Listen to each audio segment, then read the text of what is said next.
ये आपकी जनसत्ता का आज का संपादकीय पाठ है। देखिए, संपादकीय पाठ ये आर्टिकल एडिटोरियल आपको प्रारंभिक परीक्षा, मुख्य परीक्षा और इंटरव्यू हर जगह मदद पहुंचाते हैं। यहाँ से एक सामान्य जानकारी भी आप लोगों को मिलती है, तो इन्हें जरूर आप लोग पढ़ा करिएगा। किसी भी आदमी को उसकी सफलता के किस्सों से मत जांचो, बल्कि केवल इससे कि गिरने के बाद वह आदमी कितनी बार खड़ा हुआ है। ये किसने कहा है? नेल्सन मंडेला ने कहा है। आतंकवाद के खिलाफ एकजुट भारत। अभी हाल ही में आपने देखा कि हमारे पहलगांव में जो आतंकी अटैक हुआ था, उसके बाद भारत ने ऑपरेशन सिंदूर चलाया। उसके बाद हमारा प्रतिनिधि मंडल दुनिया भर के दौरे पर, कई देशों के दौरे पर गया था ना। तो स्वतंत्र भारत के इतिहास में इससे पहले कभी भाजपा, कांग्रेस, AIMIM, द्रमुक, बीजेपी, शिवसेना, अन्य दलों के सांसदों ने एकजुट संदेश के साथ यात्रा नहीं की। शशि थरूर, सुप्रिया सुले, असदुद्दीन ओवैसी और गुलाम नबी आजाद जैसे विपक्षी नेता एक मंच पर प्रमुखता से मौजूद थे। 24 करोड़ मुसलमानों की आबादी वाले भारत ने देखा कि यह समुदाय राष्ट्र के खिलाफ धर्म को हथियार बनाने से इंकार कर पाकिस्तान की आतंकवाद की विचारधारा के खिलाफ मजबूती से खड़ा रहा। और खाड़ी देशों में यह संदेश ले जाने वाला प्रतिनिधि मंडल अपने आप में भारत के सामाजिक ताने बाने का प्रतिबिंब था। इसमें 5 धर्मों, हिंदू, मुस्लिम, ईसाई, सिख और बौद्ध नेता शामिल थे, जो सभी धर्मों के भारतीयों की एकता और मजबूती को दर्शाता है। आतंकवाद को कतई बर्दाश्त नहीं करने का स्पष्ट संदेश देने वाली इन समन्वित यात्राओं को न केवल स्वीकार किया, बल्कि विदेशों में उनकी सराहना भी की गई। अब आप देखिए, पाकिस्तान को लताड़ा, जितनी खरी खोटी असदुद्दीन ओवैसी ने सुनाई, उतनी किसी नेता ने नहीं सुनाई होगी, सत्ता पक्ष हो चाहे विपक्ष का नेता हो। पहलगांव में 22 अप्रैल को हुए आतंकी हमले और भारत की सोची समझी सैन्य प्रतिक्रिया ऑपरेशन सिंदूर के बाद केंद्र सरकार ने एक अभूतपूर्व कूटनीतिक पहल की शुरुआत की। 23 मई से 7 सर्वदलीय संसदीय प्रतिनिधिमंडल, जिनमें सत्ताधारी पार्टी, विभिन्न विपक्षी दलों से 59 संसद सदस्य शामिल थे, और उन्होंने 30 से अधिक देशों की यात्रा की और रणनीतिक रूप से विश्व नेताओं, नीति निर्माताओं, मीडिया प्रभुत्व मंडलों एवं प्रवासी समुदायों के साथ बातचीत की, और इन समूहों को एक स्पष्ट और एकीकृत संदेश आगे बढ़ाने का काम सौंपा गया। आतंकवाद पर भारत का कतई बर्दाश्त नहीं करने का रुख और आतंकवादी तंत्र एवं उनके प्रायोजकों के लिए चेतावनी। उनके मिशन में संयुक्त राष्ट्र सुरक्षा परिषद के स्थायी सदस्य, खाड़ी देश, यूरोपीय, उत्तरी अमेरिका, अफ्रीका और एशिया के रणनीतिक साझेदार शामिल थे। और इस पहल की विशेषता यह है कि इससे राष्ट्रीय एकता प्रदर्शित हुई है। देखिए, ये हमारा प्यारा भारत है, इसमें आप देखिए ये पाकिस्तान है, लद्दाख, जम्मू कश्मीर, पंजाब, राजस्थान, गुजरात और लद्दाख, जम्मू कश्मीर, पंजाब, राजस्थान, गुजरात, 5 राज्यों की सीमा लगती है। 1947 तक हमारा ही हिस्सा हुआ करता था। अगर देखिए हम लोग संयुक्त राष्ट्र सुरक्षा परिषद की बात करें तो यूनाइटेड नेशंस सिक्योरिटी काउंसिल की बात हो रही। 24 अक्टूबर 1945 में स्थापना हुई थी। न्यूयॉर्क, USA में इसका हेडक्वार्टर देखने को मिलेगा। 15 मेंबर हैं, जिनमें 5 स्थायी हैं और 10 स्थायी परमानेंट मेंबर में आपका चाइना है, फ्रांस है, रसिया है, यूनाइटेड किंगडम, यूनाइटेड स्टेट्स आपको देखने को मिल जाएगा। इन 5 देशों के पास विशेष पावर है। अगर कोई प्रस्ताव पास कराना होता है तो इन 5 को सहमत होना चाहिए। अगर इनमें से एक भी विरोध में जाता है तो वो प्रस्ताव रिजेक्ट हो जाता है। एकजुटता के इस दुर्लभ प्रदर्शन ने एक शक्तिशाली संदेश दिया। आतंकवाद के खिलाफ लड़ाई राजनीति से परे है। और आप देखिए, यह है एक साझा राष्ट्रीय मुद्दा है। अपने वैश्विक संपर्क के दौरान सर्वदलीय प्रतिनिधि मंडल ने कई प्रमुख विश्व नेताओं और प्रमुख राजनीतिक हस्तियों से मुलाकात की, और जिससे भारत के आतंकवाद विरोधी संदेश को काफी बढ़ावा मिला। वॉशिंगटन में भारतीय प्रतिनिधि मंडल ने आतंकवाद का मुकाबला करने और भारत अमेरिकी रणनीतिक साझेदारी को मजबूत करने पर ध्यान केंद्रित करते हुए अमेरिकी उपराष्ट्रपति JD वेंस के साथ व्यापक चर्चा की। ब्रुसेल्स में भाजपा सांसद रविशंकर प्रसाद के समूह ने बेल्जियम के चैम्बर ऑफ डेप्यूटीज के अध्यक्ष पीटर डी रोवर से मुलाकात की, जिन्होंने भारत के साथ एकजुटता व्यक्त की। कुवैत में हमारे मिशन ने एक अनौपचारिक बातचीत का आयोजन किया था, जहां प्रतिनिधि मंडल को पूर्व उप प्रधानमंत्री, 4 पूर्व मंत्रियों, खाड़ी सहयोग परिषद के पूर्व महासचिव और कुवैत के 3 प्रमुख समाचार पत्रों के वरिष्ठ संपादकों सहित 40 से अधिक प्रमुख हस्तियों के साथ संवाद करने का अवसर मिला। सऊदी अरब, कुवैत, बहरीन और अल्जीरिया, इन सभी मुस्लिम बहुल देशों में बातचीत एक स्पष्ट संदेश के साथ शुरू हुई। यह 2 राष्ट्रों के बीच का संघर्ष नहीं, बल्कि भारतीय नागरिकों पर पाकिस्तान की सेना द्वारा प्रायोजित आतंकी हमला है। कुवैत और सऊदी अरब में बैजयंत पांडा के नेतृत्व में प्रतिनिधि मंडल ने क्षेत्रीय नेताओं और प्रबुद्ध मंडलों को संबोधित किया, और जिसमें भारत द्वारा पहले के राजनयिक प्रयासों के दौरान की गई ऐतिहासिक गलतियों पर चर्चा की। प्रतिनिधि मंडल ने याद दिलाया कि कैसे 2008 के मुंबई हमलों के बाद तत्कालीन प्रधानमंत्री मनमोहन सिंह ने 2009 में शर्म अल शेख में अपने पाकिस्तानी समकक्ष से मुलाकात की और एक संयुक्त बयान पर हस्ताक्षर किए, जिसमें आईएसआई या पाकिस्तानी सेना का नाम लिए बिना भारत और पाकिस्तान को आतंकवाद के परस्पर पीड़ित के रूप में बताया गया। यह कमजोर स्थिति जुलाई 2011 में मुंबई में एक और आतंकी हमले के बाद जल्दी ही उजागर हो गई। प्रतिनिधि मंडल के सदस्य असदुद्दीन ओवैसी ने इस बात को विस्तार से समझाया कि कैसे पाकिस्तान के वर्तमान सेना प्रमुख और पूर्व आईएसआई प्रमुख जनरल असीम मुनीर इस आतंकवादी तंत्र की प्रतीकात्मक कड़ी है। उन्होंने पाकिस्तान को विदेशी सहायता मिलने पर भी सवाल उठाए। इस पहल से 5 मुख्य रणनीतिक उपलब्धियां हासिल हुई। पहला, एकीकृत राष्ट्रीय संदेश। विभिन्न दलों के प्रतिनिधियों की उपस्थिति ने यह स्पष्ट कर दिया कि आतंकवाद का विरोध चुनावी राजनीति से परे है। दूसरा, पाकिस्तान को बेनकाब करना। प्रतिनिधि मंडल ने पहलगांव हमले की साजिश रचने में पाकिस्तान की भूमिका को सफलतापूर्वक उजागर किया। तीसरा, कूटनीतिक अलगाव। इस अभियान ने पाकिस्तान को कूटनीतिक रूप से और अलग थलग करने में मदद की तथा इस संदेश को मजबूत किया और आतंकवादियों उनके प्रायोजकों के बीच कोई अंतर नहीं किया जा सकता। चौथा, सामुदायिक जुड़ाव। प्रतिनिधि मंडलों ने विदेशों में भारतीय प्रवासियों, स्थानीय समुदायों के साथ बातचीत की और भारत की रोक के लिए समर्थन जुटाया। पांचवा, भविष्य की कूटनीति का खाका आगे बढ़ते हुए भारत को संसदीय कूटनीति को औपचारिक रूप देना। बीते 10 जून को सर्वदलीय प्रतिनिधि मंडल के सदस्यों ने प्रधानमंत्री से मुलाकात की और अपनी प्रतिक्रिया साझा की। प्रधानमंत्री ने परिणामों पर अपनी संतुष्टि व्यक्त की और बाद में सोशल मीडिया पर पोस्ट कर कहा कि जिस तरह से उन्होंने भारत की आवाज को आगे बढ़ाया उस पर हम सभी को गर्व है। निशिकांत दुबे भाजपा सांसद हैं, हर्ष सिंगला पूर्व विदेश सचिव हैं। इनके द्वारा यह आर्टिकल लिखा गया है। आप लोग क्या सोचते हैं? अपनी राय आप लोग जरूर बताइएगा। खुशी की खोज। महात्मा बुद्ध के वचन, अप्पी देपो भाव, यानी अपना दीप स्वयं बनिए। ऐसे ही नानक नामक ये चढ़दी कला तेरे भाले सर्वत दा भला वाक्यांश सिख दर्शन को उजागर करता है।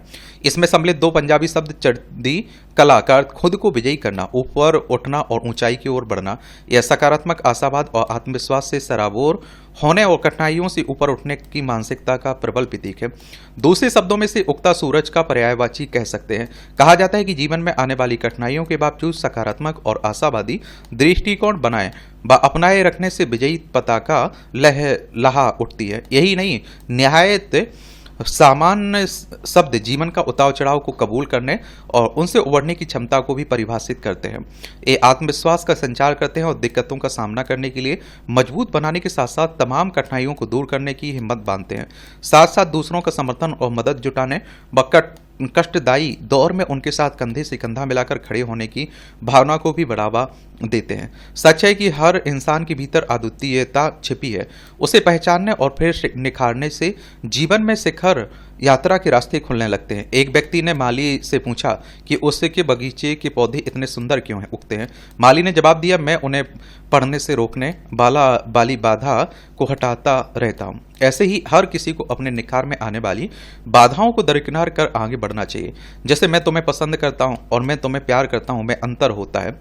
गौतम बुद्ध या यूं समझाते हैं कि अगर तुम फूल को पसंद करते हो तुम उसे तोड़ कर रखना चाहोगे, लेकिन अगर उस फूल से प्रेम करते हो तो तोड़ने के बजाय तुम रोज उसमें पानी डालोगे ताकि वह और उसके आजू बाजू दूसरे फूल खिलते रहें। ऐसी ही कोशिश हर किसी को खुद और दूसरों को निखारने में करनी चाहिए। हर एक जीवन में मुश्किलें तो होंगी और इसलिए किसी दूसरे के जीवन में मुश्किलें ना खड़ी करने की हमेशा सभी को सच्ची कोशिश करनी चाहिए। दरअसल तामुम में चलें और कहीं नहीं पहुंचे की स्थिति तब होती है जब चलने वाला जानता ही नहीं कि उसे जाना कहाँ है।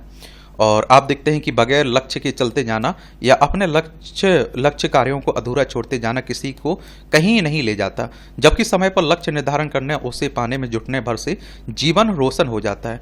यही असल खुशी का भी मार्ग प्रशस्त करता है। पूर्व अमेरिकी राष्ट्रपति बराक ओबामा ने तो 8वीं कक्षा में सहपाठियों से भरी कक्षा के बीच अध्यापक से कह दिया था कि वे बड़े होकर अमेरिका का राष्ट्रपति बनना चाहते हैं। उन्होंने केवल कहा ही नहीं बल्कि अपना मकसद पाने में भी जुट गए।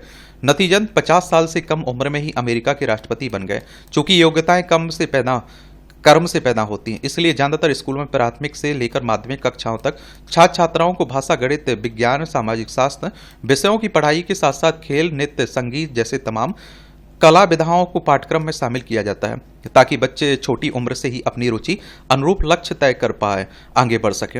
हालांकि फिल्मों के पुराने जमाने के जाने माने खलनायक अजीत तो मानते थे कि ऊपर उठने का एकमात्र रास्ता साफ नीयत है। उनकी राय में अदाकारी में तो कम ज्यादा भी चलेगा, लेकिन इंसान के तौर पर हर एक की फितरत हमेशा 100% और ज्यादा होनी चाहिए। हर क्षेत्र वही लंबे समय तक कामयाब रहता है जो इंसान भी बेहतर होता है। हम जिस प्रकार के विचारों का पोषण करेंगे वैसे ही बन जाएंगे। ओशो अक्सर बताते हैं कि जब हमारा जन्म हमारी मर्जी से नहीं होता और मृत्यु भी हमारी मर्जी से नहीं होता तो इस जन्म पर मरण के बीच में होने वाला समूचा घटनाक्रम हमारी मर्जी से कैसे हो सकता। बावजूद इसके हर किसी में इतनी ताकत होनी चाहिए कि अपनी मुश्किलों से अकेले जूझ सके, उसका सामना कर सके। फारसी व सूफी कवि रूमी का मानना है कि खूबसूरत दिन खुद आपके पास नहीं आते, आपको उन तक पहुंचना होता है। बेशक जल्दी नहीं करना चाहिए, क्योंकि जो कुछ भी खूबसूरत और महान है उसे समय लगता है। बस अपने काम को निरंतर बेहतर करते रहना चाहिए। काम की गुणवत्ता बढ़ाने के साथ साथ ज्यादा काम करने का मौका मिले तो साहस स्वीकार करना चाहिए। जिम्मेदार मेहनती इंसानी बाल्की लोगों से श्रेष्ठ होने के अलावा ज्यादा महत्वपूर्ण हो जाते हैं। इसके अलावा किसी के जीवन में सिर्फ अच्छे दिन नहीं आते, अपनी मेहनत से बुरे दिनों को भी अच्छे में बदला जा सकता है। यह भी सच है कि सबके दिन कभी ना कभी जरूर बदलते हैं। व्यक्ति को धैर्य से प्रतीक्षा करना चाहिए। और मैं कहता हूं कि अगर आपके बुरे दिन चल रहे हैं तो धैर्य रखिए, अपनी मेहनत पर भरोसा करिए, मेहनत करते रहिए, रुकना नहीं है। मैं कहता हूं जो आपके पास है उसमें बेहतर क्या कर सकते हैं उस पर फोकस करना चाहिए आपको। बाकी लोग देखते हैं कुछ समस्या आती है तो रोना रो के बैठ जाते हैं, भगवान पे डालने लगते हैं, किसी और पर जिम्मेदारी डालने लगते हैं। ये आप देखिए टिप्पणियां रहती है, इसकी पीडीएफ आपको टेलीग्राम पर मिल जाती है। एजुकेशन सर्कल प्लेटफॉर्म है ना, तो वहां से जाकर आप लोग डाउनलोड कर सकते हैं, पढ़ सकते हैं। ये आप देखेंगे कि विस्थापन का दर्द, अपना घर बार छोड़कर दूसरी जगह ठिकाना तलाशने की मजबूरी जीवन की डगर को और कठिन बना देती है। ऐसे लोगों के पास विस्थापन का दर्द झेलने के अलावा और कोई विकल्प नहीं रह जाता। यह किसी एक देश की बात नहीं बल्कि दुनिया भर में विभिन्न कारणों से विस्थापित होने वाले लोगों की संख्या लगातार बढ़ रही है। संयुक्त राष्ट्र शरणार्थी एजेंसी की एक रिपोर्ट के मुताबिक दुनिया में जबरन विस्थापितों का आंकड़ा 12.2 करोड़ से अधिक हो गया है, जो पिछले वर्ष की तुलना में लगभग 20 लाख अधिक है और बीते दशक की अपेक्षा लगभग 2 गुना। संयुक्त राष्ट्र की रिपोर्ट में कहा गया है कि लोगों के विस्थापन के लिए युद्ध, आंतरिक हिंसा, उत्पीड़न मुख्य रूप से जिम्मेदार है। गौरतलब है कि वर्तमान में दुनिया में मुख्य रूप से 2 मोर्चों पर आमने सामने का युद्ध हो रहा है, वह है रूस यूक्रेन, इजराइल हमास। रूस यूक्रेन के बीच तो लंबे समय से संघर्ष चल रहा है जिसमें बड़ी संख्या में लोग हताहत भी हुए हैं और निकट भविष्य में इस युद्ध का अंत होने के आसार अभी नजर नहीं आ रहे हैं। इस कारण यूक्रेन में 88 लाख लोगों को अपना घर बार जमीन जायदाद छोड़कर दूसरी जगह जाना पड़ा। वहीं इजराइल हमास के बीच युद्ध में ईरान का हस्तक्षेप भी किसी से छिपा नहीं है। दूसरी ओर सीरिया 1 दशक से अधिक समय से गृह युद्ध झेल रहा है और जिस कारण वहां भी बड़ी संख्या में लोगों का विस्थापन का दर्द झेलना पड़ रहा है। संयुक्त राष्ट्र की बात करें तो यूनाइटेड नेशंस की बात हो रही है। 24 अक्टूबर 1945 में स्थापना हुई थी। न्यूयॉर्क यूएसए में इसका हेडक्वार्टर देखने को मिलेगा। देखिए ये हमारी प्यारी पृथ्वी है, एशिया में ये हमारा प्यारा भारत है, ये यूक्रेन रूस है, यहाँ आपको इजराइल और देखने को मिल जाए, ये भूमध्य सागर है, ये लाल सागर है, ये आप देखिए ईरान, ये इराक, जॉर्डन, सीरिया और ईरान आपको दिखाई दे रहा है। रिपोर्ट के मुताबिक आंतरिक रूप से विस्थापित लोगों की संख्या पिछले वर्ष के अंत में 9% से बढ़कर 7.35 करोड़ हो गई है। गृह युद्ध से जूझ रहा सूडान तो दुनिया के सबसे बड़े विस्थापन संकट का केंद्र बन गया, जहां संघर्ष के कारण 1.4 करोड़ से अधिक लोग विस्थापित हुए हैं। वहीं यह सीरिया के 1.35 करोड़ विस्थापितों से अधिक है। इसके अलावा अफगानिस्तान में 1 करोड़ से अधिक लोगों को जबरन विस्थापित किया गया। हालांकि इस मामले में भारत की स्थिति में कुछ सुधार हुआ है। जेनेवा स्थित आंतरिक विस्थापन निगरानी केंद्र की हालिया रिपोर्ट के मुताबिक भारत में वर्ष 2024 के हिंसा के कारण 1700 लोग विस्थापित हुए, जो 2023 में विस्थापित लोगों की संख्या से कम है। उम्मीद की जानी चाहिए कि भारत में इस मामले में भविष्य में और सुधार होगा। विस्थापन का एक पहलू यह भी है कि इन लोगों को खाद्य संकट, कुपोषण का भी शिकार होना पड़ रहा है। विश्व खाद्य एवं कृषि संगठन FAO की रिपोर्ट के अनुसार दुनिया भर में कुल विस्थापितों में से 9.5 करोड़ ऐसे देशों में रह रहे हैं जहां पहले से खाद्य संकट गहराया हुआ है, जैसे कि कांगो, कोलंबिया, सूडान, सीरिया। करीब 20 देशों में 14 करोड़ लोग और युद्ध और हिंसा के कारण भोजन की कमी से जूझ रहे हैं। इससे स्थिति का सहज ही अंदाजा लगाया जा सकता है। हालांकि संयुक्त राष्ट्र और कुछ अंतर्राष्ट्रीय सहायता एजेंसियां विस्थापित लोगों की मदद का प्रयास करती रही हैं, लेकिन वित्तीय कोष के अभाव में उनके ये प्रयास भी नाकाफी साबित हो रहे हैं। और खामियों की आग, दिल्ली की घनी आबादी वाले इलाकों में आग से बचाव के इंतजाम पर सवाल तो पहले ही उठते रहे। वहीं सरकारी इमारतों में पिछले दिनों जिस तरह की खामियां सामने आई वह चिंता का विषय है। गर्मियों के मौसम में यहाँ हर वर्ष आग लगने की घटनाएं होती हैं, लेकिन इन्हें रोकने के लिए ना तो समन्वित उपाय किए जाते हैं, ना ही नागरिकों को जागरूक किया जाता है। और जब सरकारी विभाग की लापरवाही बरतेंगे तो कई मंजिला भवनों और व्यावसायिक इमारतों में जान माल की सुरक्षा की क्या उम्मीद की जा सकती है। हाल ही में राजधानी कई सरकारी इमारतें अनगिनत सुरक्षा की कसौटी पर खरी नहीं उतर पाई। जांच के दौरान यही हाल सरकारी अस्पतालों में दिखा। क्या कोई इस तथ्य को गंभीरता से लेगा कि कुछ अस्पतालों और सरकारी भवनों को इसी आधार पर अग्नि सुरक्षा प्रमाण पत्र जारी नहीं किए गए या उनके नवीनीकरण नहीं किया गया क्योंकि उनमें आग से बचाव के पुख्ता इंतजाम नहीं थे। ऐसा संभव नहीं है कि इमारतों से संबंधित विभागों के जिम्मेदार अधिकारियों को अपनी कमियां दूर करने के लिए आगाह ना किया गया हो। फिर भी लापरवाही बरती जा रही है तो इसे गंभीरता से लिया जाना चाहिए। दिल्ली के कुछ सरकारी भवन इतने पुराने हैं कि उनका मानकों पर खरा उतरना मुश्किल है, बावजूद इसके उन्हें अनापत्ति प्रमाण पत्र मिलते रहे, तो यह जांच के विषय होना चाहिए। लोक नायक अस्पताल में वैकल्पिक श्रेणियां बंद पाई गई और दुर्भाग्यवश कोई घटना होती है तो इसकी गंभीरता को समझा जा सकता है। हैरत की बात है कि अंबेडकर अस्पताल में वैकल्पिक निकास को स्थायी रूप से बंद पाया गया, यह जानते हुए भी कि रोज बड़ी संख्या में मरीज यहां आते हैं। आखिर इस तरह की लापरवाही के लिए कौन जवाबदेह है? 2 वर्ष पहले राजधानी के एक नर्सिंग होम में आग लगने से 6 नवजात शिशुओं की मौत हो गई थी और उस समय वहां अग्नि सुरक्षा उपायों में भारी कोताही पाई गई थी। आज भी अगर राजधानी में बड़े अस्पताल नियमों की अनदेखी कर रहे हैं तो समय रहते सरकार को कदम उठाना चाहिए। और इस तरह से आप देखेंगे कि आज के संपादकीय पाठ की कहानी कवर होती है। आप लोग पढ़ते रहिए, एंजॉय करते रहिए। आपका कोई सवाल हो, मेरे लिए सुझाव हो तो आप लोग जरूर बताया करिएगा। धन्यवाद।